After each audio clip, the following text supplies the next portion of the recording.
Hi viewers, welcome to our favourite YouTube channel అసలు సంగతి.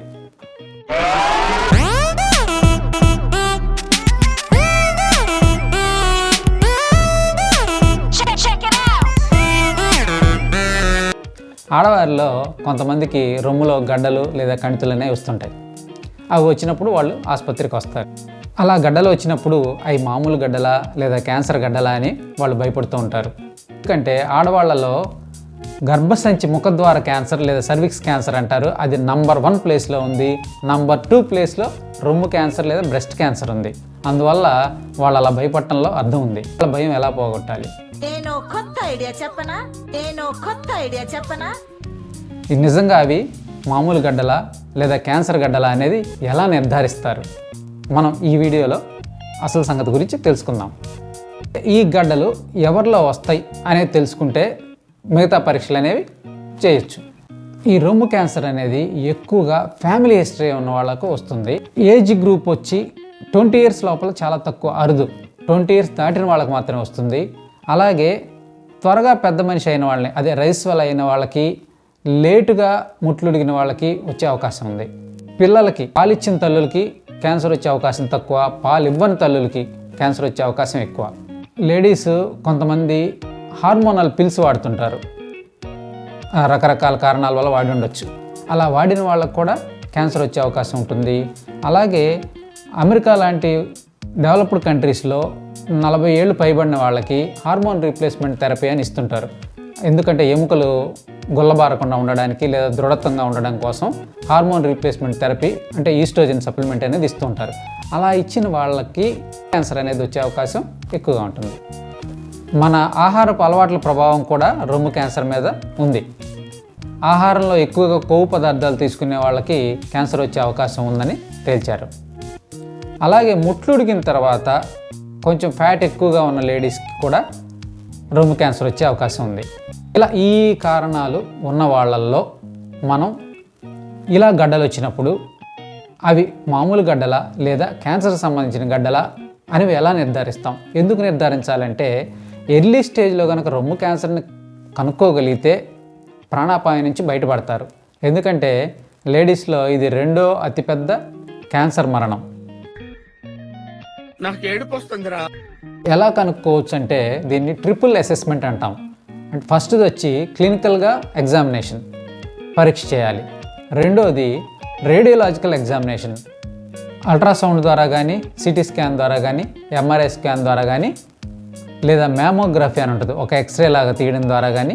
మూడోది బయాప్సీ, అంటే నేరుగా ఆ కణజాలాన్ని ఒక పరీక్షకు పంపించినట్లయితే నిర్ధారించుకోవచ్చు. క్లినికల్గా ఎలా నిర్ధారిస్తారంటే డాక్టర్ గారు పేషెంట్ని పరీక్ష చేసినప్పుడు అది స్మూత్గా పట్టుకోగానే కదిలిపోతున్నట్లయితే, అంటే మౌస్ ఇన్ బ్రెస్ట్ అంటారు, అంటే ఏదో రొమ్ములో ఎలుకుందన్నట్టుగా అనమాట. అంటే పట్టుకోవడానికి ట్రై చేసినప్పుడు ఆ ట్యూమరు అటు ఇటు కదిలిపోతుంది. అవి మామూలు గడ్డలు, క్యాన్సర్ కాదు. అదే క్యాన్సర్ అయితే ఎలా ఉంటుందంటే ఇర్రెగ్యులర్గాను, హార్డ్గాను ఉంటుంది. అలాగే ఫిక్స్ అయి ఉంటుంది. అది చర్మానికైనా ఫిక్స్ అయి ఉండొచ్చు, లేదా దాని కింద ఉండే పొరలకు కూడా ఫిక్స్ అయి ఉండొచ్చు. తర్వాత పెయిన్, మామూలు గడ్డల్లో పెయిన్ ఉండొచ్చు, క్యాన్సర్ గడ్డల్లో నొప్పి ఉండదు. పెరగడం అనేది మామూలు గడ్డలు నెమ్మదిగా పెరుగుతూ ఉంటాయి, క్యాన్సర్ గడ్డ అనేది కొంచెం స్పీడ్గా పెరుగుతుంటుంది. రొమ్ము యొక్క చనుమొన నుండి ఏదైనా రక్తంతో కూడుకున్న స్రావాలు లాంటివి కారుతున్నట్లయితే కూడా క్యాన్సర్గా అనుమానించవచ్చు. ఇలా క్లినికల్గా పరీక్షించిన తర్వాత అల్ట్రాసౌండ్ ఎగ్జామినేషన్కి పంపిస్తే అందులో మామూలు గడ్డల లేదా క్యాన్సర్ గడ్డల అనేది డిఫరెన్షియేషన్ చేయొచ్చు. బ్రెస్ట్ క్యాన్సర్ అనేది సంకలో ఉండే లింఫ్ నోడ్స్కి పాకి సంకల్లో గడ్డల్లాగా తయారవుతాయి. వాటిని కూడా అల్ట్రాసౌండ్ ద్వారా పరీక్ష చేయొచ్చు. అల్ట్రాసౌండ్ ద్వారా తెలియనప్పుడు సిటీ స్కాన్ ద్వారా, టోమోమామోగ్రామ్ అంటాం, అలా కూడా పరీక్ష చేయొచ్చు. కొంతమందిలో ఈ రెండిట్లో కూడా తెలియనప్పుడు ఎంఆర్ఐ స్కాన్ ద్వారా కూడా పరీక్ష చేయొచ్చు. అయితే ఈ ఎంఆర్ఐ స్కాన్ అనేది ఎక్కువగా ఆల్రెడీ ఒకసారి సర్జరీ అయిపోయిన వాళ్ళకి, లేదా రేడియోథెరపీ ద్వారా ట్రీట్మెంట్ ఇచ్చిన వాళ్ళకి మళ్ళీ ఏమన్నా మళ్ళీ గ్రోత్ వచ్చిందా లేదా తెలుసుకోవడానికి చూస్తారు. ఇంకొక రకమైన పరీక్ష మ్యామోగ్రఫీ అంటారు. ఇది ఒక ఎక్స్రే లాంటి పరికరం, కేవలం బ్రెస్ట్కి మాత్రమే ఎక్స్పోజర్ చేస్తారు. దీనివల్ల పెద్దగా ప్రమాదం ఏమి ఉండదు. ఈ ఎక్స్రే వల్ల చాలా తక్కువ రేడియేషన్తో ఎక్స్రే తీస్తారు. దానిలో కూడా అది క్యాన్సరా లేదా మామూలు గడ్డల అనేది తెలుసుకోవచ్చు. Next biopsy. ఇది ఫైన్ నీడిల్ యాస్పిరేషన్ బయాప్సీ లేదా ట్రూ కట్ బయాప్సీ అంటాము. ఫైన్ నీడిల్ యాస్పిరేషన్ బయాప్సీ అంటే అల్ట్రాసౌండ్ ఉపయోగించి సన్న నీడిల్ని పంపి యాక్యురేట్గా ఆ కణితి మధ్యలోకి పంపించేసి కొన్ని కణాలని లాగుతారు. వాటిని మైక్రోస్కోప్ ద్వారా పరీక్ష చేసి ఇది క్యాన్సర్ కణాల మామూలు కణాలని తెలుసుకోవచ్చు. అలానే ఒక్కోసారి అందులో తెలియపోవచ్చు, అందుకని true cut needle or core biopsy అంటాము. అంటే కొంచెం వైట్ బోర్ నీడిల్ని ఉపయోగించి ఎక్కువ కణజాలాన్ని బయటికి తీసి పరీక్ష చేస్తారు.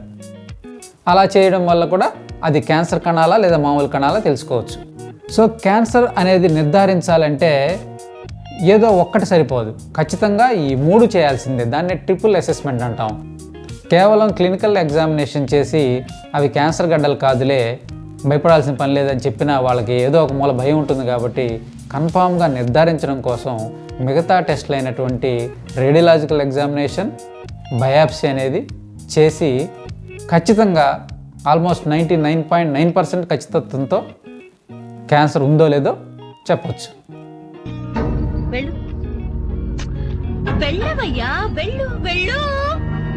రొమ్ము క్యాన్సర్ గురించి మరిన్ని విశేషాలతో మరో వీడియోతో మీ ముందుంటాను. Until then take care. Thank you for watching your favourite YouTube channel అసలు సంగతి. Please subscribe.